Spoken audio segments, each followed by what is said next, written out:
Oi, crianças. Eu tô aqui para lembrar vocês desse som aqui, ó. Que letra é essa? Que com A fica ba. Com E, B. Com I, bi. Com o bo, com o bu. Então, toda vez que vocês forem falar, escrever uma palavra, lembra que se for ba, tem duas letrinhas, olha aí. B e A.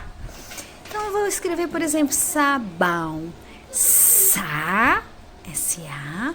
Bão, B-A-O, bão. Bicicleta.